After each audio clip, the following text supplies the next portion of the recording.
My name is Joe McPherson. I run Capstone Waterproofing Solutions here in the Maryland area. We service Maryland, the District of Columbia, and Virginia.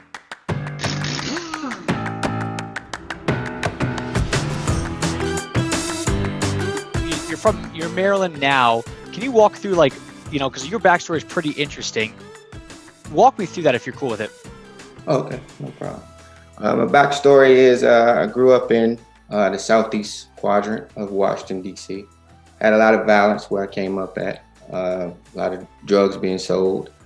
So you had to kind of make a choice. You had some guys making choices where they were making loads and loads of money. But for me, I always thought, wait a minute, how can I take that same hustle and put it in a positive spin? So, since I was 12 years old, I worked at RFK Stadium. I don't know if anyone knows what RFK Stadium was. I sold Coke sodas there. My cousin, he sold hot dogs, and I sold Cokes. So we would walk together. So, hey, if somebody buying a hot dog, they're going to have to get a Coke, or vice versa. So, and you're doing this in the stadium, walking up and down, the guys shouting out hot dogs, Yes, Coca-Cola, stuff like that? Yes. Where'd that come from? Because that's, because you're at this inflection point, and at the age of 12, that's a pretty formidable year where just like that, you could sway one side of the aisle or the other. What made you decide, let me do a service and go sell Cokes at RFK? Two people inspired that. One was my dad. My dad worked full-time with the federal government, but he also was a real estate agent. So maybe around the age of 10, when he got involved, I started to see him bringing trophies home each month, top realtor, top realtor, top realtor. So that kind of inspired me to say, wait a minute, let me watch what he's doing here. And the second person was my grandfather. My grandfather he had his own print shop. So he did prints for the pen relay.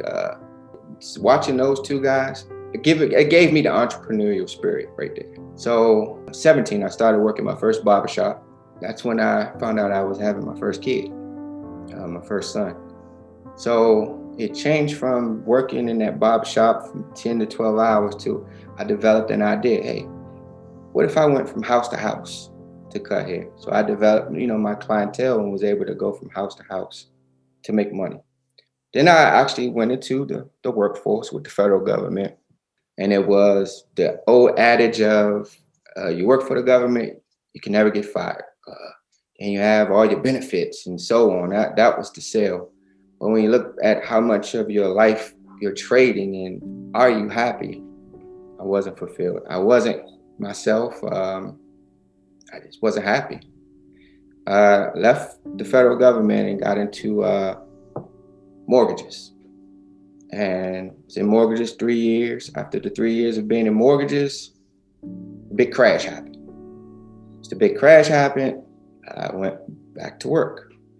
This time with property management. And with me being in property management, it opened my eyes to a cleaning company, which turned into a construction company to where I am now.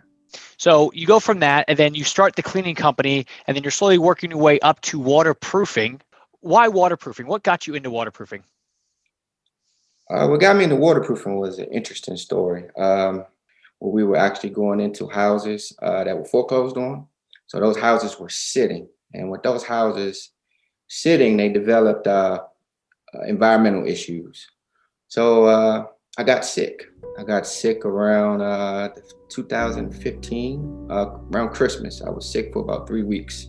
With acute bronchitis, and it was terrifying. Being sick like that, and you're not knowing why, and you fevers, can't eat, and then to find out that it was actually because of mold.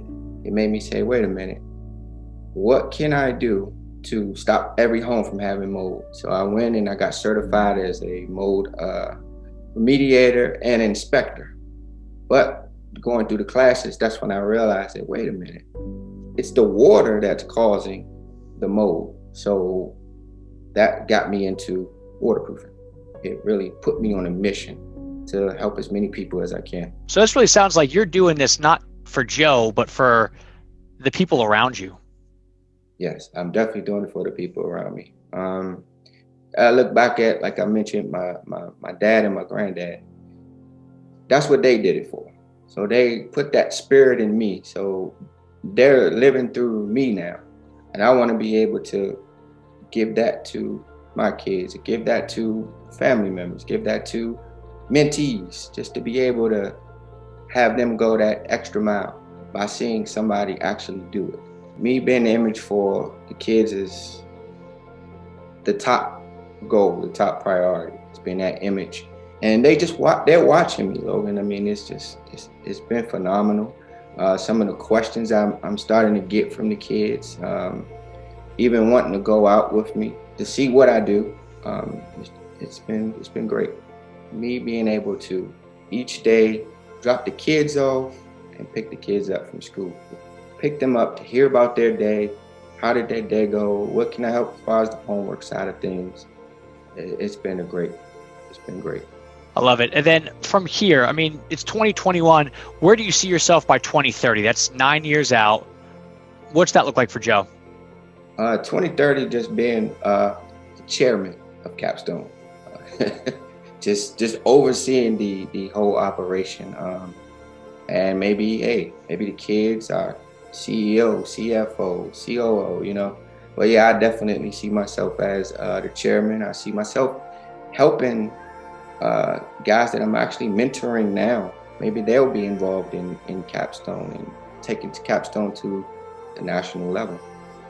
I love it. Well, Joe, I appreciate you coming on here and sharing your story, man. All right. Appreciate you, Logan. Thank you, man. All right.